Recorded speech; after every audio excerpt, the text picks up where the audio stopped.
Hey everybody, good to have you guys back.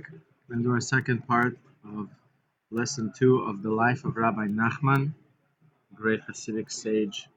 So we're on Gimel from Shipchei Aran.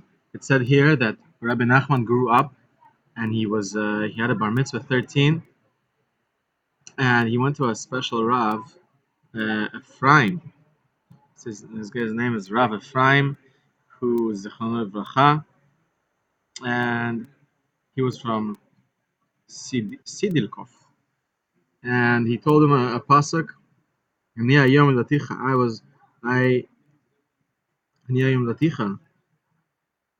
that today you're born. Today you start anew.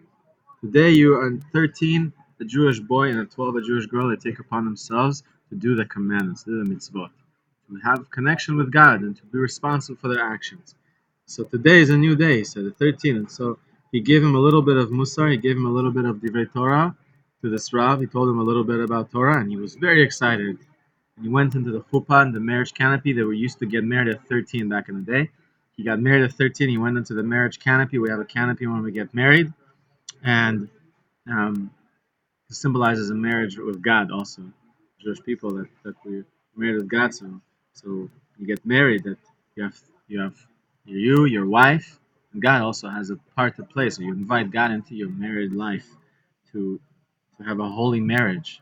And so he went into the chuppah, which is a marriage canopy, and he was very excited, and he became very excited, and he missed doing his work for God, doing his Avodat Hashem, and praying and doing the Torah learning he was doing every day.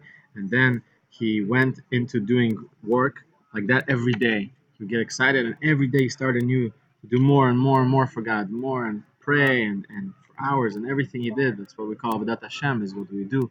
The day's work for God, that ishtadlut, that effort you put into God every day, you got very excited about it every day.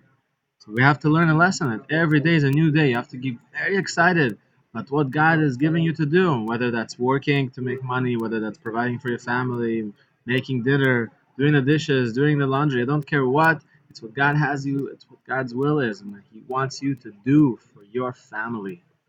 It's a very special thing, and Judaism doesn't. We don't overlook these details. We don't think, oh, my spiritual high is separate from my day to day. No, not at all. We're not looking for a spiritual high. We're looking to connect God, to connect to God through our daily life, through everything that goes on in our life, our marriage, our friendships, work, kids, everything that's you can elevate it, and everything you can connect to God through everything, because you can see that everything's from God, everything's for a purpose, and that's number two. And everything's for the best. Everything's for the best. So you can see God. You can connect to God and build a relationship with Him through connecting and doing your day to day. And then also he would go and he was actually would study with the teacher. He would start starting very, very, very young, and he would pay them. Not only was his parents paying him for the teacher, obviously, to study Torah, to study Bible, but also he would pay them from his pocket 3 big coins. Shloshak dolim. I don't know if it's gold coins. I don't know what it was, but 3 big coins for every page of Gemara, of Talmud, every page.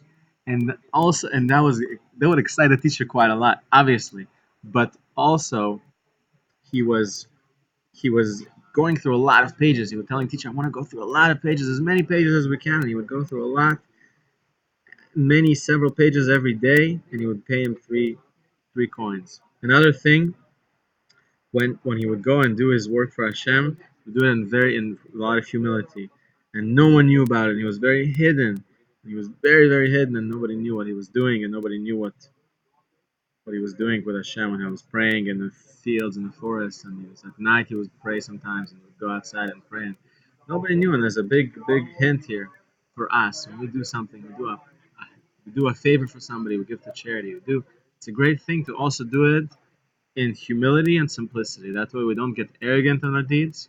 We get happy. You should be happy with what you've accomplished for God. You've accomplished day to day, whether hey, I cleaned my whole house. Amazing. But you should also not look to be arrogant from it. You should not look for too much compliments or too much, oh, look at me, I'm so great. You should be simple, and from that you'll earn more and you'll be able to do more. You'll have more opportunity from God to do more of His holy work. So, B'ezrat Hashem, everyone should be blessed today, successful on your endeavors. go higher and higher, and to never give up. Every day is a new day. Every day is a day to be humble, and every day is a day for God to get a stronger connection with God and with your fellow people in the world. Thank you so much. Talk to you soon.